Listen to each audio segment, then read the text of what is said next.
The last thing I saw before the freezing darkness claimed my consciousness was my sister's face.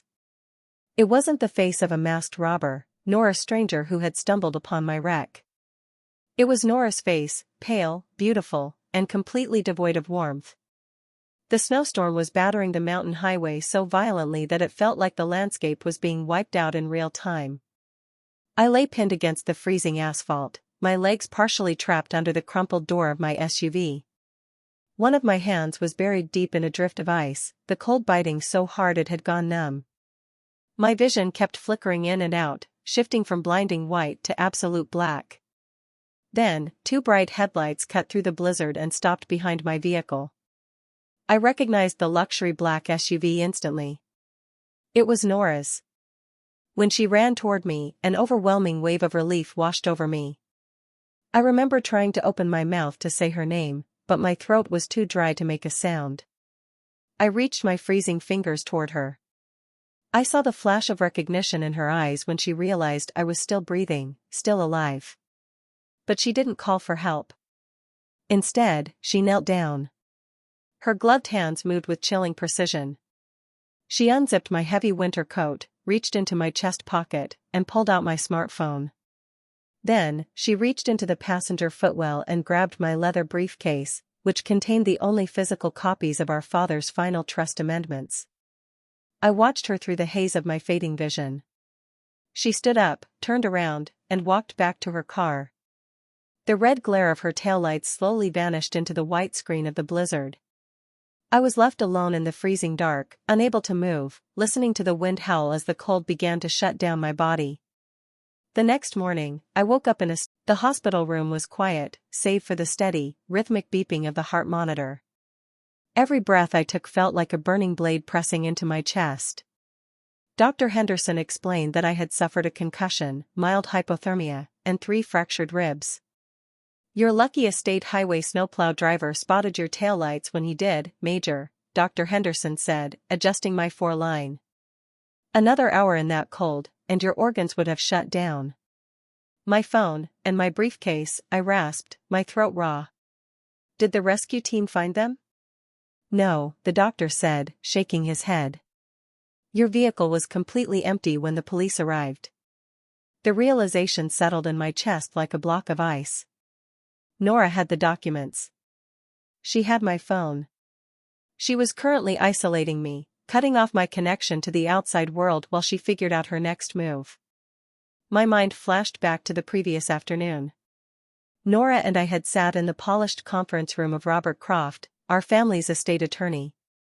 Our father, a retired general who had built a massive defense logistics firm and accumulated thousands of acres of land, had passed away 3 months prior.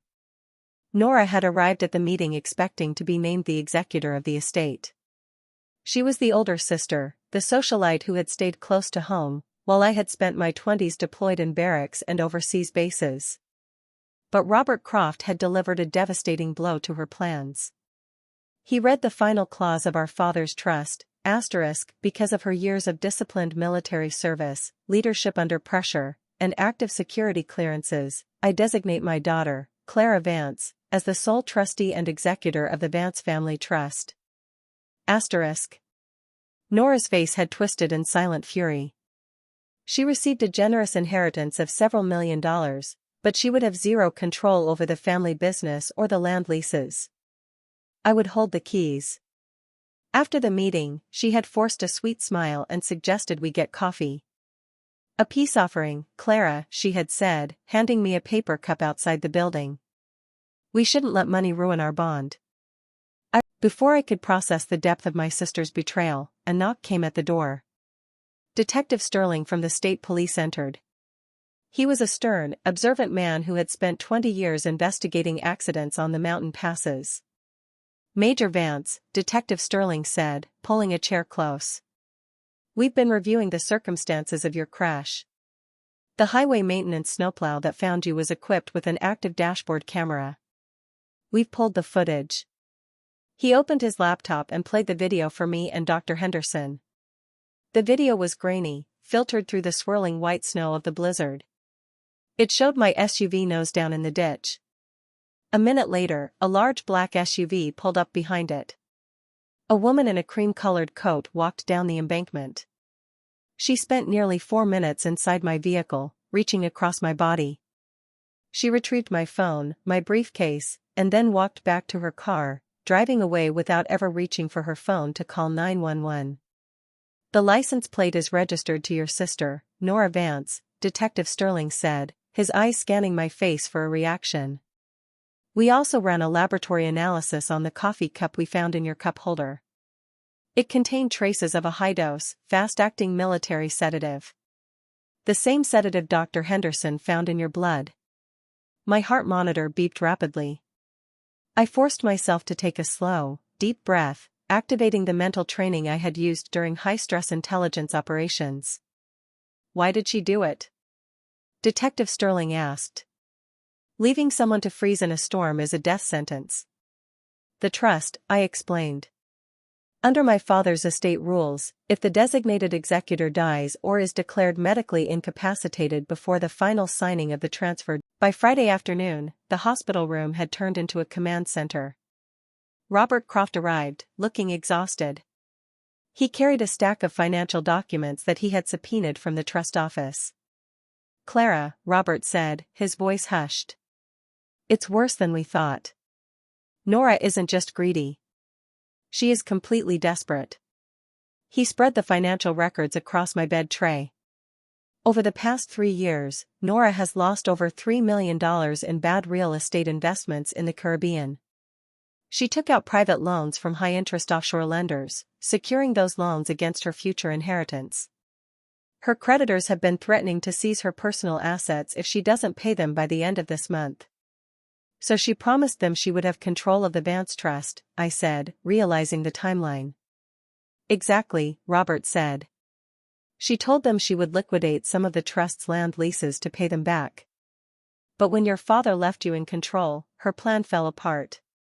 She was facing public bankruptcy and legal prosecution from her lenders." Robert then pulled out a document printed from our office database. "Linda, our bookkeeper, found this draft on the office server. Nora had prepared a petition for emergency medical guardianship over you. She was going to present it to the court next week, claiming your car crash was proof of a mental breakdown." I read the cold legal language. It painted me as a hollow shell of a person, ruined by my deployments, unable to make basic life decisions. It was a chilling character assassination. Suddenly, a commotion arose in the hallway. "I don't care about the police tape. She is my sister." Nora's sharp, demanding voice echoed through the corridor. Detective Sterling stepped into the room, signaling for us to remain calm. Nora pushed past the nurse in the doorway. I looked at the document she was pushing toward me. It was the medical incapacity certification. She wanted me to sign away my mind, to admit that I had taken sedatives voluntarily before driving, which would legally validate her petition and protect her from criminal suspicion. Under the hospital blanket, my hand moved to my military-issue smartwatch. I pressed the side button twice, activating the secure audio recording app linked to my military cloud storage. "Why did you take my phone, Nora?" I asked quietly. Nora's smile stiffened. She leaned in closer, her voice dropping to a low, venomous whisper that she thought only I could hear. "I took it to protect you, Clara. If the police got hold of your phone, they would see your messages. They would think you were unstable. I did you a favor." "And the briefcase?" I asked. "It's safe in my office," she whispered, her eyes darting toward the detective, who was standing near the door. "Listen to me, Clara. You were supposed to sleep through the meeting at Croft's office. That was the plan. If you hadn't insisted on driving up the mountain in that storm, you wouldn't have crashed. You brought this on yourself. You poisoned my coffee," I said, looking her dead in the eye. "And when you saw my car in the ditch, you checked my pulse, realized I was alive, and left me to freeze to death. You wanted me to die." Nora's jaw clenched. A cold, arrogant look took over her face. "I didn't want you to die, Clara. But I couldn't call the ambulance. If the paramedics arrived at the scene, they would have run your blood. They would have found the sedative, and they would have traced it back to me. I just needed a few days to get the temporary signature. It was a calculated risk. A calculated risk, I repeated, my voice clear and loud enough to echo in the room. Nora blinked, suddenly realizing how loud she had been. She took a step back, her face tightening. Clara, you're not thinking straight. You're on drugs. I lifted my left wrist out from under the blanket. The small screen of my smartwatch was glowing red, showing an active recording timer. I am thinking. Nora stared at my watch, her mouth opening and closing like a fish out of water. The realization of what she had done in front of 3 witnesses and an active federal recording device shattered her composure. You recorded me," she whispered, her hands shaking violently. Detective Sterling stepped forward, pulling a pair of steel handcuffs from his belt. "Nora Vance, put the folder down and put your hands behind your back. This is a setup." Nora screamed, backing away toward the window. "Clara, you're destroying this family. Mom will never forgive you for this. You destroyed this family the moment you put that poison in my cup, Nora," I said, my voice cold and absolute. The handcuffs clicked around her wrists, and the officers led her out of the hospital room. Her shrieks of rage faded down the hallway, leaving behind a silence that finally felt clean. The next day, Robert Croft and I met with my parents in his office. My mother was weeping, her face buried in her hands. My father, the retired general, sat in his chair, looking older and more broken than I had ever seen him. He had spent his life believing Nora was the dutiful daughter who stayed home, while I was the distant soldier. Robert opened a sealed black envelope from his safe. "This was left by your father, General Vance, 2 years before he died," Robert said, looking at my parents. "He instructed me to open it only if Nora attempted to challenge Clara's authority under suspicious circumstances." Robert read the letter aloud. My father's written words cut through the room. "I have watched Nora's greed and manipulation for years. I have quietly paid off her debts to protect the family name, but I will not hand her the keys to my legacy.